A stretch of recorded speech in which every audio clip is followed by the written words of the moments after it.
할렐루야. 오늘도 예배 자리 나오신 여러분 주님으로 환영합니다. 오늘도 고생 많으셨죠? 네. 감사해요, 대답. 네. 오늘이 만우절이더라고요, 만우절. 네. 특별한 에피소드 없으셨어요? 그런 줄도 모르고 지나갔을 수도 있을 것 같고, 뭔가 에피소드가 있는 것 같은데. 있는 것 같은데요. 나중에 얘기해 주세요. 네. 이 만우절이 짓궂은 장난도 장난같은 거짓말도 허용이 되는 날이죠. 네.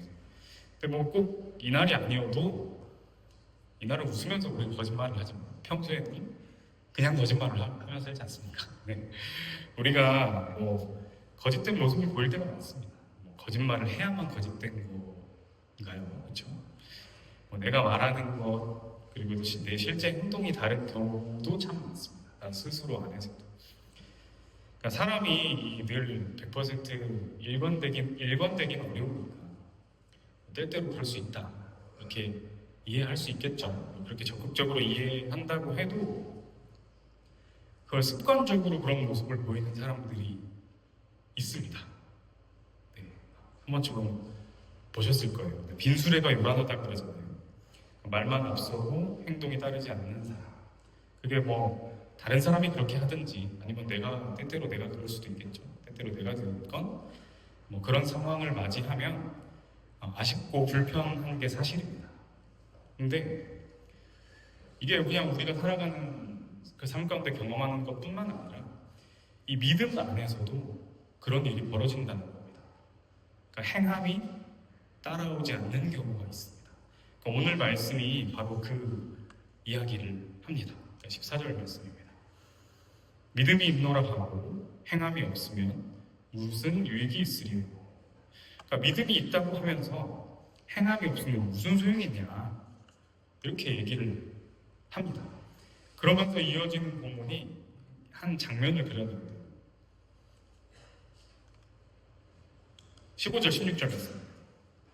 그러니까 만일 형제나 자매가 헐벗고 일용할 양식이 없는데 너희 중에 누구든지 그에게 이르되 평안히 가라 덥게 하라 배부르게 하라 하며 그 몸에 쓸 것을 주지 않으면 무슨 유익이 있으리요. 그러니까 지금 헐벗은 사람이 굶주린 사람이 지금 앞에 있습니다. 근데 이게 그냥 그저 헐벗고 굶주린 정도가 아니에요. 이걸 원어로 살펴보면 옷이 없어서 속옷만 입고 있는 상태를 말하고 그리고 굶는 게 하루 이틀이 아니라 지속적으로 반복적으로 굶어왔다는 걸 말합니다. 그리고 심지어는 남성 중심 사회였던 당시의 문화를 생각을 해보면 형제나 자매라고 얘기를 하고 있죠. 본문에 기록된 것처럼 일반적으로는 이 형제 자매라고 표현하지 않았습니다. 그러니까 지금 의도적으로 자매를 집어넣은 거예요. 그러니까 당시에 이 여성은 아무것도 혼자 할 수 없었습니다. 남편이 없으면 그리고 가족이 없으면 그냥 버려져서 방치되는 존재였어요. 왜냐하면 혼자서는 일을 할 수도 없었고 지위라는 것 자체가 여성들에게 없었기 때문에 그냥 방치될 수밖에 없었습니다. 심지어는 일부 살 때도 남성만 썼어요. 우리가 예수님 오병이어 사건 아시죠? 5,000명 먹이셨다고 하는데 이때도 남성만 5,000명인 겁니다. 여성은 세질 않았어요. 그러니까 지금 이 헐벗고 굶주린 사람 중에 이렇게 그냥 내팽개쳐질 수 있는 이 자매까지 포함해서 최고로 어려운 사람이 지금 이 앞에 있다는 겁니다. 어려운 사람 중에 최고로 어려운 사람. 근데 이 사람에게 지금 이렇게 얘기를 한다는 거예요. 평안하세요. 따뜻하게 지내시고요. 밥 든든히 드시고. 그리고 그냥 돌아서서 가버리는 겁니다. 그러니까 말만 놓고 보면 좋은 말이죠. 근데 하나도 도움이 안 됩니다. 그러니까 본문에 이 평안히 가라라는 말도 평안하라고 얘기하면 우리가 축복을 빌어주는 것 같죠. 근데 이 말은 당시 문화에서 어떤 의미를 가지고 있었냐면 이 관계의 종결을 의미하는 말이었습니다. 그러니까 우리식으로 얘기하면 이런 거예요. 여기까지. 안녕히 가세요. 이 얘기를 하고 있는 겁니다. 이게 무슨 소용이 있냐는 겁니다. 이것처럼 내가 믿는다. 그리고 내가 주님을 따른다. 이렇게 말은 할 수 있죠. 근데 행함이 없다고 하면 아무 쓸모 없다는 겁니다. 물론 이 행위라는 것이 우리의 구원을 가지고 오지는 않습니다. 우리가 아무리 이 주님 없이 아무리 착한 일 백날 해봐야 그 일을 통해서 우리가 구원받을 수 있는 것은 아닙니다. 그러나 씨를 심었으면 싹이 나야 되고 자라나야 되고 또 때가 되면 열매를 맺어야 되는 거죠. 그러니까 씨를 심었는데 싹이 나지 않는다면 그 씨는 죽은 겁니다. 썩어버린 거죠. 우리 믿음이 그렇다는 겁니다. 우리에게 믿음이 있는데 열매가 없다면, 자르지 않는다면, 야고보가 그걸 얘기를 하고 있는 겁니다. 17절입니다. 이와 같이 행함이 없는 믿음은 그 자체가 죽은 것이다. 그러니까 행함이 없으면 죽은 믿음이라고 지금 말하고 있는 거예요. 근데 우리는 착각을 합니다. 우리가 지금 주님을 믿고 있다고, 내가 주님을 안다고. 그러니까 이 교회 안에, 그리고 기독교라는 이 문화 안에 들어와 있기 때문에 내가 지금 믿음이 있다, 이렇게 생각을 합니다. 막 열심히 예배드리고 찬양하고 기도하고 말씀 보고, 물론 너무 중요합니다. 그러니까 우리 신앙에 있어서 아주 중요한 부분들을 차지하는 것들입니다. 그런 것들이 있어야 돼요. 근데 문제는 우리가 이 교회 생활을 하면서, 이 교회 생활을 통해서 아는 것이 점점 많아집니다. 익숙한 성경 구절도 늘어나고요. 교회 생활도 너무 익숙해지고요. 근데 이것이 아는 것이 늘고 익숙해지고 있는 것이 우리의 믿음의 성장을 말하는 건가? 우리의 믿음의 성장을 말하는 건가? 야고보가 아주 충격적인 얘기를 합니다. 19절입니다. 내가 하나님은 한 분이신 줄 믿느냐? 잘하는도다. 귀신들도 믿고 떠느니라. 귀신들도 믿고 떤다. 귀신들도 믿고 떤다.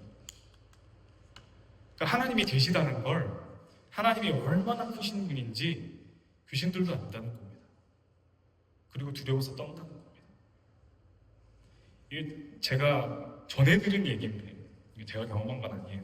전해드린 얘기인데, 어떤 목사님께서 언젠가 시골에 내려갔는데 거기서 막 구판이 벌어졌다는 겁니다. 보기 힘든 장면이잖아요, 요즘에. 보기 힘든 장면이니까 그래서 궁금해가지고 구경하러 가셨대요. 근데 갑자기 무당이 막 구슬하다가 탁 멈추더니 여기 더 큰 신이 함께하는 사람이 있으니까 이 자리를 떠나달라고 얘기를 하더랍니다. 싫어해요. 네, 저희 아버지도 목사님이신데 아빠의 친구분이신 목사님이 겪으신 일입니다. 귀신도 아는 거예요. 하나님이 누구신지 압니다. 물론 뭐 제가 무당을 직접 만나보지를 않아서 저를 알아보는지 아닌지, 하나님 알아보는지 아닌지 잘 모르겠지만, 귀신이 하나님을 안다고 해서 구원받습니까? 그리고 그 무당의 삶이 변했을까요?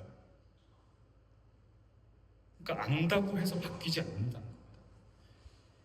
아는 것과 믿는 것은 다릅니다. 관념적으로 알고 있는 거랑 내 삶을 움직이는 거랑 다르다는 겁니다. 우리가 하나님을 안다라고 얘기하는 것은, 성경에서 하나님을 안다라고 얘기하는 것은 머리로 아는 게 아니라 관계적으로 아는 것을 말합니다. 그분을 경험하고 그분과 함께하고 그분과 부대끼며 살아가는 겁니다. 그럼 우리 삶은 변하게 되어 있습니다. 그저 머리로만 알고 부대끼지 않고 함께하지 않으면, 내 삶이 변하지 않는다면 그건 죽은 믿음이라고 얘기하고 있는 겁니다. 그러면서 야고보가 성경에 두 인물을 소환합니다. 먼저는 아브라함을 얘기를 하는데, 아브라함은 이스라엘의 믿음의 조상이죠. 이 민족의 조상입니다. 그러니까 하나님이 직접 선택하시고 부르신 사람입니다. 근데 하나님이 어느 날 이 아브라함에게 이렇게 말씀을 하십니다. 네 아들, 네가 사랑하는 그 독자 이삭을 나에게 바쳐라. 이 아들 이삭은 아브라함이 100세에 얻은 아들입니다. 평생 기다리고 기다려서 겨우 얻은 아들입니다. 그 아들을 지금 제물로 드리라는 거예요.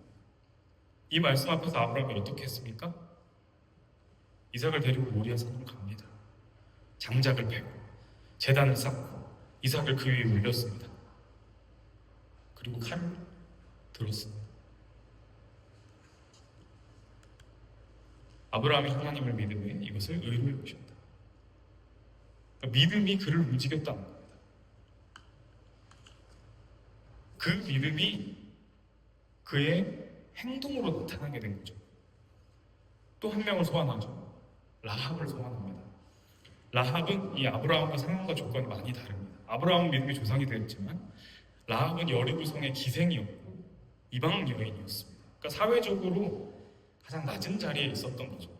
그러니까 이스라엘의 정탐꾼 두 명이 이 여리고성에 몰래 잠입했을 때, 들어왔을 때 라합은 그들을 숨겨줬습니다. 근데 이게 목숨을 건 선택이었거든요. 발각되면 죽는 겁니다. 근데 그럼에도 불구하고 그들을 숨겨준 이유를 여호수아 2장에서 라합이 직접 얘기를 하거든요. 여호와께서 이 땅을 너에게 주신 것을 우리가 들었다. 홍해 물을 마르게 하신 일도 들었다. 그러니까 하나님이 어떤 분이신지 라합이 듣고 알고 있었던 겁니다.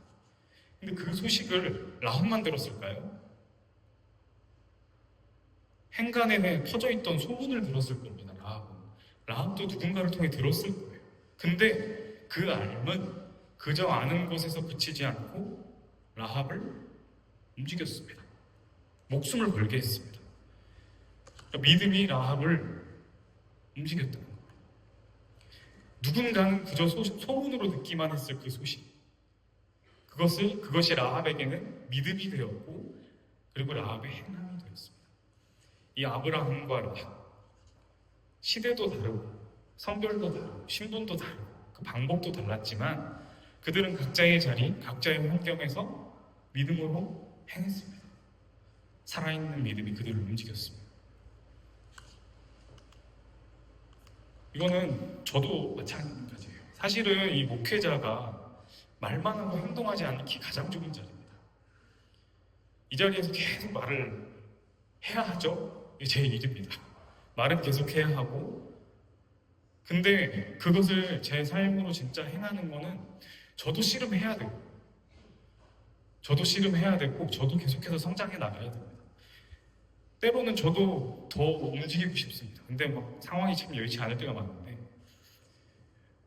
그리고 사실 이 뭔가 행하는 거는 저보다 우리 성도님들이 더 잘하세요. 그 행함의 자리를 좀 잘 채워주고 계시고, 그리고 실질적인 어떤 삶의 지혜도 저보다 당연히 나으실 테고 경험들이 많으시니까. 그래서 저는 제가 할 수 있는 것들을 하는 겁니다.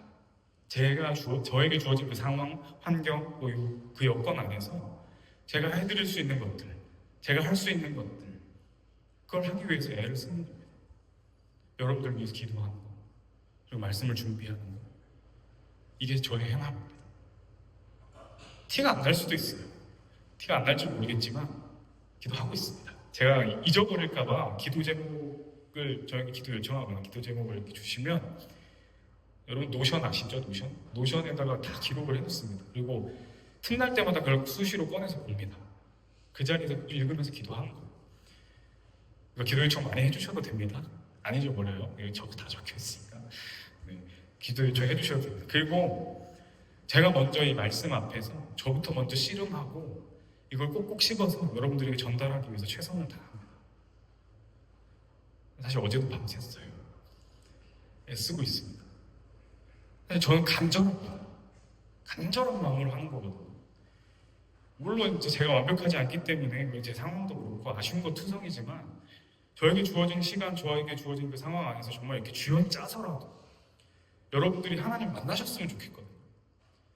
그래서 정말 애를 씁니다. 근데 이런 간절함이 저한테 있음에도 불구하고 저도 뭔가 부담스러운 상황에서 고민이 되거든요. 해야 되는데, 이거 해야 되는 거 알겠는데 머뭇거려질 때가 있습니다. 근데 저만 그런 거 아니잖아요, 그렇죠? 뭔가 해야 되는 상황, 그 부담스러운 상황에서 슬쩍 발을 빼고 싶은 건 모두 마찬가지일 겁니다. 우리 신임장교님들 처음에 회장, 총무, 팀장 세울 때 아무도 손 안 들었죠? 네. 기억나죠? 근데 그거 여러분들만 그런 거 아닙니다. 살다 보면 그런 상황을 우리가 종종 마주합니다. 그 누구도 거기서 자유로울 수 없어요. 저도 그렇고 아마 모두가 그럴 겁니다. 근데 막상 그 일을 맡고 그 일을 하기 시작하면 다 잘해요. 잘하거든요. 그리고 지나고 나면 그게 다 은혜의 경험이었다는 것을 깨달을 때가 옵니다. 우리 신임장님들 지금 오늘 처음 인도하면서 약간은 어색하고 긴장도 하고 그랬죠. 근데 나중에 갈 때 되면 잘합니다. 그렇게 되더라고요. 몇 기수째 지금 봤는데 처음에는 그러다가도 나중에 잘하더라고요. 뭐 실력이 쌓이는 것부터 또 하나님을 경험하는 것부터 그 기쁨과 감사를 경험하는 것부터 다 그런 것들을 경험하고 깨달을 때가 옵니다.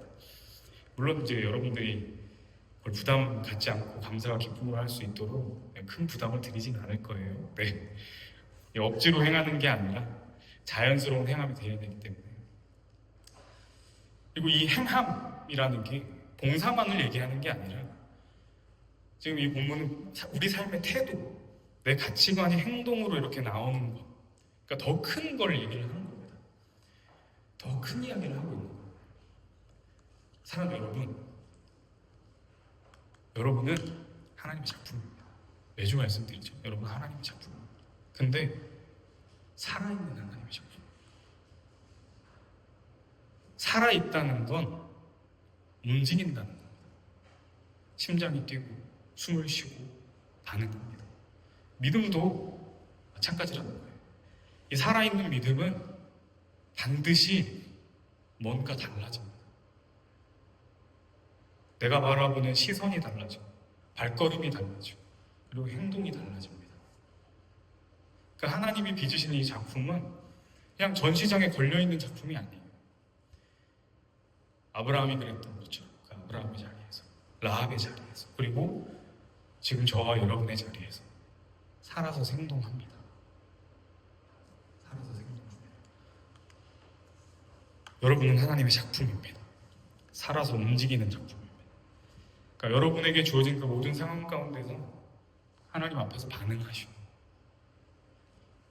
그냥 관념적으로 내 머리로 알고 있는 신앙이 아니라 내 삶을 통해서 내 태도를 통해서 흘러나오는 행함이 있는 열매가 있는 신앙의 삶을 살아가시기를 주님의 이름으로 간절히 축원합니다. 하나님 아버지, 오늘 이 시간 말씀 앞에서 우리 스스로를 돌아보게 하셨습니다. 주님, 우리는 믿는다고 말해왔습니다. 우리가 믿는다고 생각해왔습니다. 근데 그 믿음이 때로는 머리에만 머물러 있었습니다. 가슴까지도 내려오지 않아요. 내 손, 내 발과는 더더욱 멀었습니다. 이러한 우리의 모습을 주님 앞에 있는 그대로 내어드립니다. 아브라함이 칼을 들었던 것처럼, 라합이 문을 열었던 것처럼, 우리도 각자의 자리에서 우리의 믿음이 우리의 삶을 움직이기를 원합니다.